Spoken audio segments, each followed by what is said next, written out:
नमस्कार। नवरात्र शुरू हो रही है तो नवरात्रि में दुर्गा सप्तशती का पाठ करना अच्छा माना जाता है। दुर्गा सप्तशती का पहला अध्याय मधु और कैटभ के वध पर आधारित है। दुर्गा सप्तशती एक हिंदू धार्मिक ग्रंथ है जिसमें राक्षस महिषासुर पर देवी दुर्गा की जीत का वर्णन किया गया है।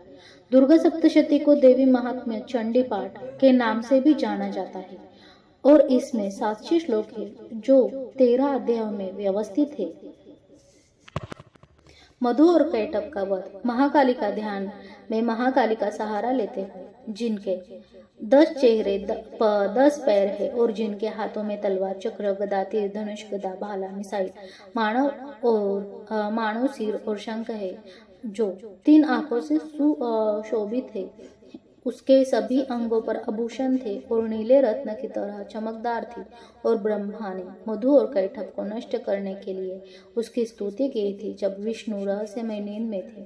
मार्कंडेय ने अपने शिष्य क्रासुस्तु की भागुरी से कहा। दुर्गा सप्तशती प्रथम अध्याय। मेधा ऋषि के राजा सूरत और समाधि पर भगवती की महिमा मधु कैटभ वध का प्रसंग सुनना। विनियोग। ओम प्रथम चारित्रस्य ब्रह्म ऋषि महाकाली देवता गाय छंदः नंदा शक्ति रक्तदंतिका बीजम अग्नि सत्वतम ऋग्वेदाः स्वरूपम श्री महाकाली प्रीत्यर्थे प्रथम चरित्र जपे विनियोगः। ध्यानम्।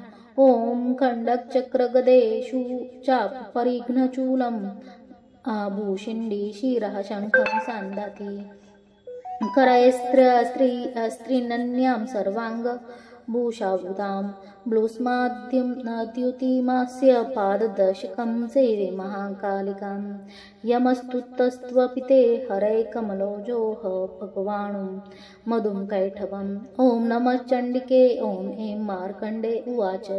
सर्वाणि सूर्यतनयो यो मनुः कथ्यतेष्टमाः निशामय तदुत्तप्तिं विस्तारादागदतो मम महामाया भुवानीं यथा मन्वारुचिराधिपः स बभ्हुव महाभागा स्वानिष्टन्नयोरवेः स्वरेचियेष स राक्षसे पूर्वं चैत्रवंशसमृद्भवः सूरतो नाम राजभूतमस्ते क्षीतमण्डले तस्य पालयतः सम्यक् प्रजाः पुत्राणि वर्षन् बभ्रुवा शत्रुवो भूपः कोला विध्वंसी नस्तदा तस्य तैर्भर्वद् युद्धमप्रतिबलदण्डैनाः न्यूनेरपि स तैत्तुर्यद्धे कोला विध्वंसी वर्जिताः ततः स्वपूर्मयोतो निजदेशदीपये भवत एकरा सुन्दरः स महाभागस्तेस्तादाप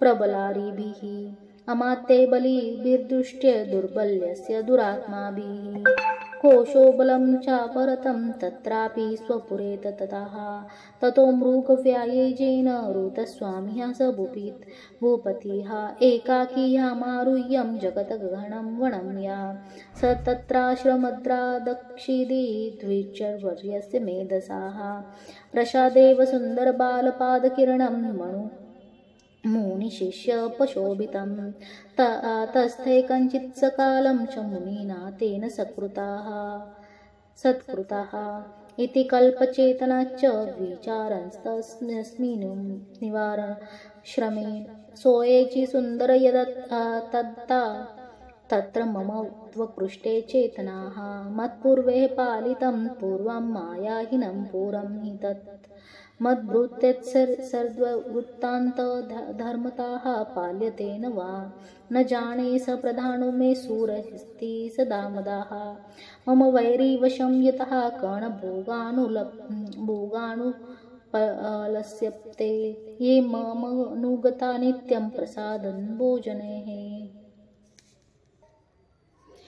अनुवृत्तिं ध्रुवं तेऽद्य कुर्वन्तन्यमहीभूतम् असम्यग्व्यशीलैस्तेः कुर्वद्भि सततं व्ययं सञ्चिताः सोयति दुःखेन क्षयं कोशी गमिष्यति एतच्चन्यच्च सततं चिन्तयामास पितृः तत्र विप्राश्रमाभ्यासे वैश्यमेकं ददशर्षः सपुष्टस्तेन कस्त्वम्बो कायकल्पे चागमननेत्रैकः स शोक इव कस्मात् त्वं दुर्मन्ना इव लक्ष्यसे इत्याकर्ण्यवाचस्तस्य भूपतेः प्रणयोति तं प्रत्युवाच स तं वैश्यः प्रश्नयेवतो नृपं वैष्णोमि उवाच समाधिमरणं वैकल्पयो हमुत्पन्नो धनीनां कुले टोकणं पुत्रदारे निर्तस्तिस्तच्च धनलोभाद् साधुभिः विकसन् कल्पना च धनैराधै पुत्रयोत्यमिधनं वर्णमभ्यज्ञतो दुःखी पितृश्चत्तबन्धुनिभः सोऽहं न वेदमि पुत्राणां कुशलतामिकं तीस् प्रवृत्तिं स्वजनानां च दाराणां चाद्रसंसिताः किं नु तेषां गृहे क्षेमं किं नु सम्प्रतं मोबायि कथतं ते किं नु सदवृत्ता दुर्वृत्ताः किं नु मे सूतः राजोवाच यरणिरस्तो भवन् लुब्धे पुत्रदारादिभिरदनैः तेषु किं भवता स्नेहमनुबध्नाति मानसं वैश्यवाच एवमेतदत्या प्राह भवनस्मद्दत्तं वाचः किं करोमि न बाधनाति मम नेतुरतां मनः यै सत्यञ्जयज्य पितृस्नेहं धनलुब्धे निराकृतः पतिस्वजनहर्दनं च हरदि तेच्चैव मे मनः किमेतन्नाभिजानामि चन्नापि महामते यत्प्रेमप्रवणं चित्तं विगुणेष्वापि बन्धुषु तेषां करते मे निहावालासो दुर्मणस्य च जायते करोमि किं यन्यमनस्तेष्वप्रीतिषु नितुरं मार्कण्डेय उवाच तास्तौ सहितो विप्रतुं मुनिं समुपस्थितो समाधिमरणं वैश्येशौ स च पाटिसिद्धमाः कृत्वा तुतो यथार्थहं तेन संविदम् उपविष्टौ कदाः कश्चिच्चक्रुर्तुभीषणो पार्थिवयुराजोवाच भगवान् सत्वमहं प्रष्टुमिच्छमिक्यं वदत्सौ ततरोटि दुःखाय यन्मे मनसाः स्वचित्तयत्तं विना मम त्वं गतराज्यस्य राज्यङ्गेष्वखिलेष्वपि जानतोऽपि यथाज्ञस्य किमेत नमोनि सतम् आयं च निकृताः पुत्रैर्दार्भस्ततो एजिताः स्वजनेन च सत्यस्तक्तेषु हार्दितत्यापि एवमेष तथा हम च द्वापन्यदुःखतियो दृष्टदोषेऽपि विषये मम त्वकुष्टमाणो तत्किमेतमन् महाभाग यन्मोहो ज्ञानिनोरेऽपि मामस्य च भवत्येषा विवेकानन्दस्य मूढता ऋषिरुवाच ज्ञानमस्ति सर्वस्य जन्तेरो विषयगोचरे विषयश्च महाभाग्यति चैवं पृथक् दिवन्दाः प्राणिः केचिद्रात्रावन्धस्तथा परे केचिद्दिवा तथा रात्र्यो प्राणिसन्तुल्यदृष्टयः ज्ञानिनो मनुजाः सत्यं किं तु तेन हि केवलं यतो हि ज्ञानिनाः सर्वे पशुपक्षी मृगदयाः ज्ञानं च तन्मनुष्याणां यत्तेषां मृगपक्षिणां मनुष्याणां च यत्तेषां तुल्यमान्यतोभ्योः ज्ञानोऽपि सति पश्यतां पद्मकवचक्षुषु कन्मोक्षाद्रुतान्मोहद्यमानपिक्षुधा मनुष्या मनुजव्याघ्र सबिलाशः सूतान् प्रीति प्रतिलोभात् प्रत्युपकाराय नन्वेता न किं न पश्यम्यसि तथापि मम तावरते मोहगर्ते निपातितः महामायप्रभावेन विश्वस्थितिकरिता तन्नात्र विस्मयः कैरो योगनिद्रा जगत्पतेः महामाया हे रामा चाईशा तया सम्मोहयते जगत् ज्ञानिनामापि चेतनासि देवी भगवती हि सा बलादकृष्य मोहाय महामाय प्रयच्छति तया विजृज्यते चमत्कारं जगेत् चराचरम् सैषा प्रसन्नवरदा नॄणां भवति मुक्तये सा विद्या परमो मुक्तिहेतुभूता सनातने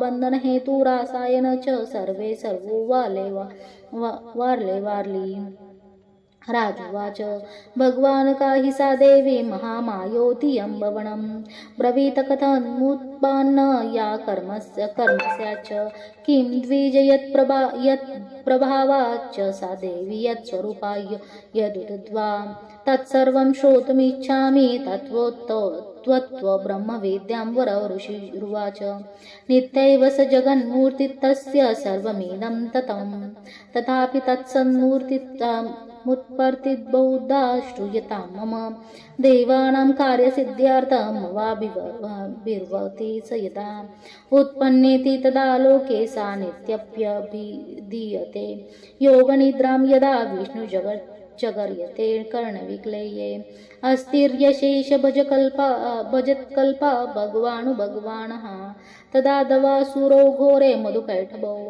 विष्णुकर्णमूलोद्भूते हम कृष्णुं ब्रह्मणमुद्यतो सनखमले विष्णुहे स्थितो ब्रह्मा प्रजापतिः दुष्टवा तव सूरो चेग्रो प्रसुप्तं च जनार्दनं तुष्टावयोगनिद्रां तामेकाग्रह रुद्रस्थितः विबोधनार्थ हरिहरीन नेत्रकृतालयं विश्वेश्वरीं जगद्धात्रीस्थिति सहाकारिणीं निद्रां भगवती विष्णुर्तुलं तेजसः प्रभुः ब्रह्ममुवाच त्वं स्वाहा त्वं सुधां त्वं हीमषट्कारः स्वारात्मिका सुधा त्वमक्षरे नेत्रे नित्ये त्रिधा मात्रात्मिका स्थिता अर्धमात्रा स्थिता नित्यायनुच्चाराय विशेषताः त्वमेव सामी सरिया त्वं देवी जननी परा त्वयेतदुर्यते विश्वं त्वयेतत्सृज्यते जगत् त्वयेत्पल्लस्यति देवी त्वमत्यस्य रञ्जयते च सर्वदा विसृष्टो सृष्टिरूपा त्वं स्थितिरूपा च पालने तथा सहृत्तिरूपा राक्षसे जगतोऽस्य जगन्मये महाविद्या महामाया महामेधा महास्मृतिः महामोहा च भवति महादेवी महासुरी प्रकृतिस्त्वं च सर्वस्य गुणत्रय विभाविनी कालरात्रि महारात्रि मोहरात्रि च दारुणा त्वं श्रीस्वामी वाल्वीं त्वं रुस्त्वं बुद्धिबलोद्धरलक्षणा लज्जा पुष्टिस्तथा तुष्टिस्त्वं शान्तिः क्षन्तिरेव च खड्गिनी शूलिनी घोरा गाधिनी चक्रिणी तथा शङ्खिनी चापिनी बाणभूषण्डी परिघायुधा सौम्या तरेश सौम्य एवस्य त्वसुन्दरी परप्राणां परमा त्वमेव रहसि यच्च किञ्चित् तच्च स्विदस्वस्तु सत्सकलखिलात्मिके तस्य सर्वस्य यः शक्त्या सां त्वं किं यस्तु ते तदा यया त्वया जगत्स्रष्टा जगत्पत्यति ये जागत सोऽपि निद्रावशं नीतः कत्स्वं सोतुमिहे वल्लराः विष्णुः शरीरग्रहं मीशान एव च करिकातस्ते येतोस्तस्त्वकास्तोतुं शक्तिमन भवेत् सा त्वमितं प्रभावे स्वरुद्धारो देवी सन्तुष्टा मोहेते दुरादर्शवर्सुरो मधुकैटभोः प्रबोधनं च जगत्स्वामिनी नियतामच्युतो लघो बोधसिद्धिः च क्रियमतस्य ह कृष्णमेतो महासूरो ऋषिरुवाच एवं सुता तदा देवी तामसी तत्र वेदसा विष्णु प्रबोधनार्थाय निहन्तु मधुकैटभो नेत्रास्याननसिका बाहुद्रुदो भेदस्य तस्तौ थोरसः निर्गम्य दर्शने ततस्तो ब्राह्मणो ये व्यक्तजन्मनाः उत्तस्तौ च जगन्नाथस्य मुक्तो जनार्दनाः एकार्णवे हि शयनानत्ताः ददृशे च तो मधुकैटभो दुरात्मान वाति वीर्या पराक्रमो क्रोधैक्तेक्षणाभूतं ब्राह्मणं जानितोद्यम्यो समुत्थाय तत्स्तभ्यं युद्धे भगवान् हरिः पञ्चवर्षसहस्राणि बहुप्रहरणो विभुः तावप्यति बलोन्मत्तो महामाया विमोहितो उक्तवन्तो वरस्मेतो व्रीयतामि तं केशवं। भगवान् श्री उवाच भवेतामद्य मे तुष्टो मम वद्या भुवापि किमन्येन वरेणात्र एतवती वृतं मम। ऋषिर्वाच यय्य वचिताभ्यमिति तदा सर्वमापोऽयं जगत् विलोक्यताभ्यं गदितो भगवान् कमलेक्षणाः। एवं जहीनय यत्र सलिलेन परलुप्ता। ऋषिर्वाच तत्कथयुक्त्वा भगवता शङ्खचक्रगदाभूता कृत्वा चक्रेण वैशिन्ये जघने शिरसि तयो। एवमेषा समुत्पन्न ब्राह्मण संस्तुतता स्वयं प्रभावस्य देवस्तु भूयः शृणु वदामि तो। ओम इति श्री मार्कंडे पुराणे सवार्णिके मन्वन्तरे देवी महात्म्य मधुकैटभ वधो नाम प्रथमोऽध्यायः। उवाच श्लोकः एव मदितदाः।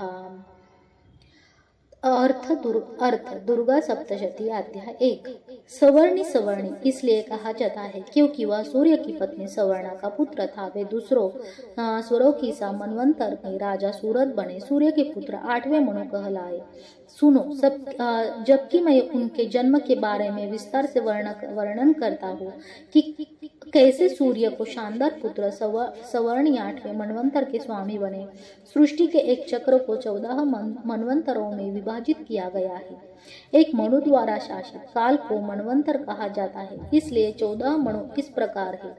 स्वयंभू स्वरोचिस उत्तम तमसारैवत चक्षुषा विवस्वत सवर्णी दक्ष सवर्णी ब्रह्म सवर्णी धर्म सवर्णी रुद्र सवर्णी देव सवर्णी और इंद्र सवर्णी महामाया की कृपा से दिव्य माँ के नामों में से एक। पूर्व काल में स्वरोचिसा के काल में चित्रवंश में उत्पन्न सूरत नाम का एक राजा था जो संपूर्ण विश्व पर शासन करता था। उन्होंने अपने संतान की तरह अपनी प्रजा की विधिवत रक्षा की।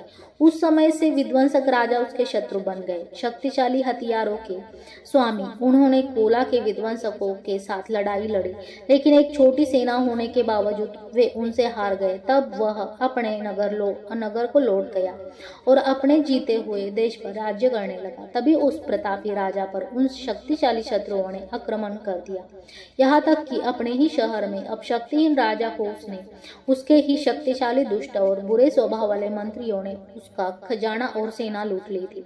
इसके बाद इस संप्रभुता से वंचित होकर राजा शिकार के बहाने अकेले घोड़े पर सवार होकर घने जंगल की ओर निकल गए। उन्होंने वहां मेधों का आश्रम देखा जो द्विजों में श्रेष्ठ है, जिसमें जंगली जानवर रहते थे जो शांत थे और ऋषि के शिष्यों से सुशोभित थे।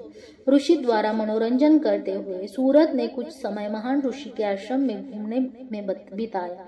तब वह मोह से वशीभूत होकर इस विचार में पड़ गया, मैं नहीं जानता कि वह राजधानी जो मेरे पूर्वज द्वारा अच्छी तरह से संरक्षित थी और हाल ही में मेरे द्वार दी गई थी, मेरे बुरे आचरण वाले नौकरों द्वारा धर्मपूर्वक संरक्षित की जा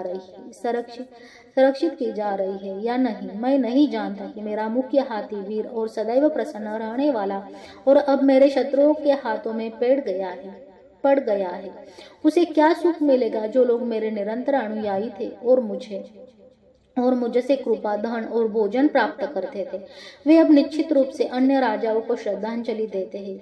जो खजाना मैंने बड़ी सावधानी से इकट्ठा किया है वह उन निरंतर खर्च करने वालों द्वारा बर्बाद कर दिया जाएगा जो अनुचित व्यय के आदि है। राजा लगातार इन और अन्य चीजों के बारे में सोच रहा था। ब्राह्मण के आश्रम के पास उन्होंने एक व्यापारी को देखा और उससे पूछा, हो आप कौन हैं? आपके यहाँ आने का कारण क्या है? आप ऐसे क्यों प्रतीत होते हैं?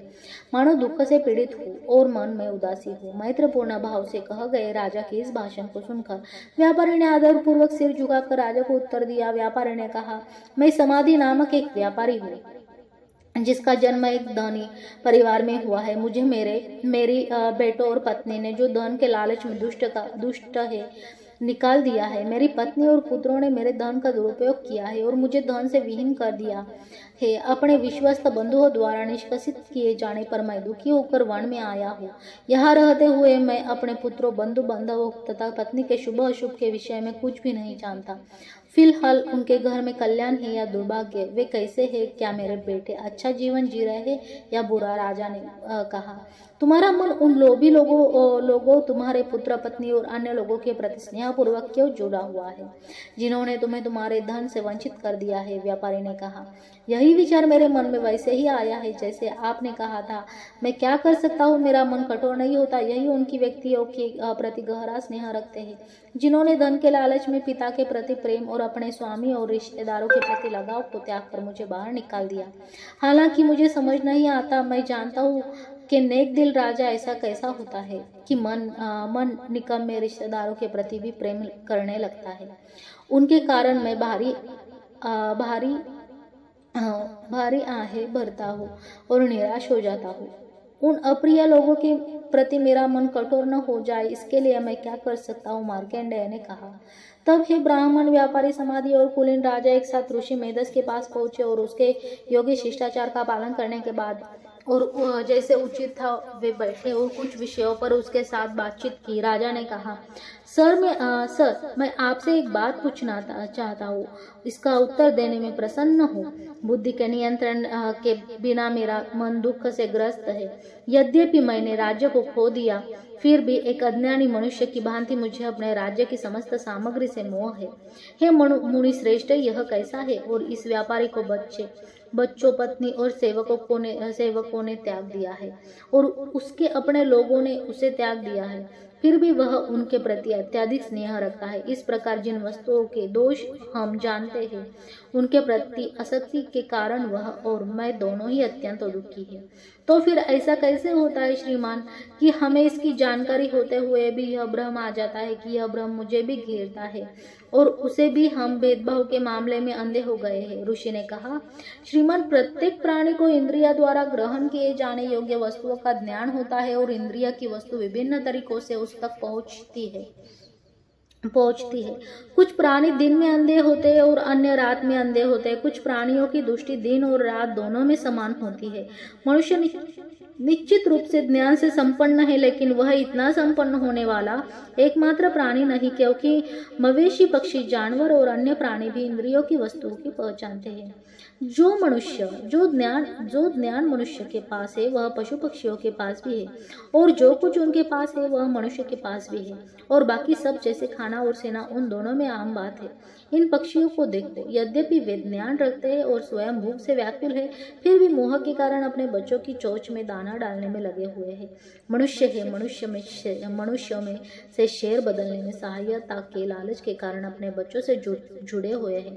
क्या तुम्हें यह नहीं दिखता कि इसी प्रकार महान माया की शक्ति के माध्यम से जो दुनिया के अस्तित्व को संभव बनाती है, मनुष्य का मोह के भंवर के गड्ढे में फेंक दिया जाता है? इस पर आश्चर्य मत करो, यह महामाया विश्व के स्वामी विष्णु की योग निद्रा है। उसी से जगत मोहग्रस्त है। सचमुच वह भगवती महामाया बुद्धिमानों के मन को भी बलपूर्वक खींचकर भ्रम में डाल देती है। वह इस संपूर्ण ब्रह्मांड की रचना करती है। गतिशील और अक्रिय दोनों प्रकार से यह वह है जो शुभ होने पर मनुष्य की अंतिम मुक्ति के लिए वरदान देने वाली बन जाती है। वह सर्वोच्च ज्ञान अंतिम मुक्ति का कारण और शाश्वत है। वह स्थानांतरण के बंधन का कारण है और सभी राजाओं पर प्रभुत्व रखती है। राजा ने कहा, पूज्य महोदय, वह देवी कौन है जिसे आप महामाया कहते हैं? हे ब्राह्मण, वह कैसे अस्तित्व में आई और उसका कार्य क्षेत्र क्या है, उसका स्वभाव क्या है, उसका स्वरूप क्या है, उसकी उत्पत्ति कहाँ से हुई? ब्रह्म ज्ञानियों में श्रेष्ठ, मैं आपसे वह सब सुनना चाहता हूँ। ऋषि ने कहा, वह शाश्वत है, ब्रह्मांड के रूप में अवतरित है, उन्हीं से यह सब व्याप्त है, फिर भी वह अनेक रूपों में अवतरित है। इसे मुझसे सुनो। जब वह देवताओं को प्रयोजनों को पूरा करने के लिए स्वयं को प्रकट करती है तो उसे संसार में जन्मा हुआ माना जाता है। हालांकि वह शाश्वत है। कल्प के अंत में जब ब्रह्मांड का एक महासागर था, प्रलय के पानी के साथ, और आराध्य भगवान विष्णु ने शेष पर विस्तार किया और रहस्यमय नींद ले ली, भयानक असुर और प्रसिद्ध मधुकैटभ को अपने साथ ले लिया, जो अस्तित्व में आए। विष्णु के कानों के मैल से ब्रह्मा को मारना चाहा। ब्रह्मा प्राणियों के पिता विष्णु की नाभि से निकले कमल में बैठे थे। इन दोनों भयंकर असुरों तथा जनार्दन को सोते हुए देखकर तथा हरि को जगाने की दृष्टि से ब्रह्मा ने एकाग्र मन से हरि के नेत्र में स्थित होकर योग निद्रा का गुणगान किया। तेजस्वी भगवान ब्रह्मा ने विष्णु की अतुलनीय देवी योग निद्रा ब्रह्मांड की रानी, लोगों का समर्थन करने वाली, समान रूप से ब्रह्मांड के पालन और विघटन का कारण की स्तुति की। ब्रह्मा ने कहा, तुम स्वाहा और स्वदा हो, आप सचमुच स्वस्कार और स्वर के अवतार हैं। तुम अमृत हो, हे शाश्वत और अविनाशी, आप त्रिगुणात्मक मंत्र के अवतार है। आप शाश्वत होते हुए भी आदि मात्रा में है। आप सचमुच वह है जिससे विशेष रूप से कहा नहीं जा सकता। आप सावित्री और देवी की परम माता है। तुम्हारे द्वारा यह ब्रह्मांड उत्पन्न हुआ है, तुम्हारे द्वारा यह संसार निर्मित हुआ है। हे देवी, आपके द्वारा इसकी रक्षा की जाती है और अंत में आप ही इसका सेवन करती है। आप जो हमेशा संपूर्ण विश्व के स्वरूप है, सृजन के समय आप रचनात्मक शक्ति के रूप में हैं, पालन पोषण के समय आप सुरक्षात्मक शक्ति के रूप में हैं और आप सांसारिक विघटन की सहारक शक्ति स्वरूप है। आप परम ज्ञान, महान अज्ञान, महान बुद्धि और चिंतन, महान माया, महान देवी और महान असुरी। आप तीनों गुणों को क्रियान्वित करने वाली हर चीज के अधिकारण हैं। आप अवधिक विघटन की अंधेरी रात है, आप अंतिम विघटन की महान रात्रि और ब्रह्म की भयानक रात्रि है। आप सौभाग्य, शासक, शील, बुद्धि, ज्ञान, संकोच, पोषण, संतोष, शांति और सहनशीलता की देवी है। तलवार, भाला, गदा, चक्र, शंख, धनुष, बाण, गोफन और लोह की गदा से सुसज्जित आप भयानक है और साथ ही आप सुखदायक है। हाँ, सभी सुखदायक वस्तुओं से भी अधिक मनभावना है और अत्यधिक सुंदर है। आप वास्तव में ऊंच नीच से परे सर्वोच्च ईश्वरी है और जहाँ भी कोई चीज मौजूद है, चेतन, वास्तविक या गैर चेतन, अवास्तविक, जो भी शक्ति है वह आप ही है। आप जो सब कुछ की आत्मा है, मैं आपकी इससे अधिक प्रशंसा कैसे कर सकता हूँ। आपके द्वारा संसार का सृजन, पालन और भक्षण करने वाला भी सो जाता है। यह कौन है जो तुम्हारी बड़ाई करने में समर्थ है? कौन आपकी स्तुति करने में सक्षम है? जिसने हम सभी को, विष्णु, मुझे और शिव को अपना अवतार बनाया है। हे देवी, इस प्रकार स्तुति करते हुए इन दो अजय असुरों मधु और कैटभों को अपनी श्रेष्ठ शक्तियों से मोहित करो। विश्व के स्वामी विष्णु को शीघ्र ही निद्रा से जगाया जाए और इन दोनों महाअसुरों का वध करने के लिए अपने स्वभाव को जगाया जाए। ऋषि ने कहा, वह सृष्टिकर्ता ब्रह्मा द्वारा इस प्रकार स्तुति की गई। ब्रह्म की देवी ने मधु और कैटभ के विनाश के लिए, विष्णु को जगाने के लिए स्वयं को उनकी आंख, मुंह, नसिका, भुजा और हृदय और स्तन से बाहर निकाला और उनकी दृष्टि में प्रकट हुई गूढ़ जन्म के ब्रह्मांड के स्वामी जनार्दन उनके द्वारा छोड़े गए विश्व महासागर में अपने बिस्तर से उठे और उन दो दुष्टों असुरों मधु और कैटभ को देख, जो अत्यधिक वीरता और शक्ति वाले थे, उनकी आंखें क्रोध से लाल थी और वे ब्रह्मा को निगलने का प्रयास कर रहे थे। तब सर्वव्यापी भगवान विष्णु उठे और अपनी ही भुजाओं को हथियार बनाकर असुरों से 5000 वर्षों तक युद्ध करते रहे और वे अपनी अत्यधिक शक्ति से उन्मत्त हो महामाया से मोहित होकर विष्णु से बोले, हमसे वरदान मांगो। भगवान विष्णु ने कहा, यदि तुम मुझसे संतुष्ट हो तो अब तुम दोनों मेरे द्वार मारे जाओगे। यहाँ किसी अन्य वरदान की क्या आवश्यकता है? मेरी पसंद सचमुच इतनी ही है। ऋषि ने कहा, उन दोनों असुरों ने इस प्रकार महामाया द्वारा मोहित होकर पूरी दुनिया को पानी में बदल दिया। देखते हुए कमल आंखों वाले भगवान से कहा, हमें उस स्थान पर मारे जहाँ पृथ्वी पानी से भरी न हो। ऋषि ने कहा, ऐसी ही हो कहकर शंख, चक्र और गदाधारी भगवान विष्णु ने उन्हें अपनी कमल पर उठा लिया और अपने चक्र से उनके सिर काट दिए। इसी प्रकार ब्रह्मा द्वारा स्तुति करने पर वह महामाया स्वयं प्रकट हुई। अब इस देवी की महिमा पुनः सुनो, मैं आपको बताता हूँ। मार्कंडेय पुराण में सवर्णी मनु के काल में देवी महात्मा का मधु और कैटभ का वध नामक पहला अध्याय यही समाप्त होता है। जय महालक्ष्मी माता, जय माता रानी, ओम शांति।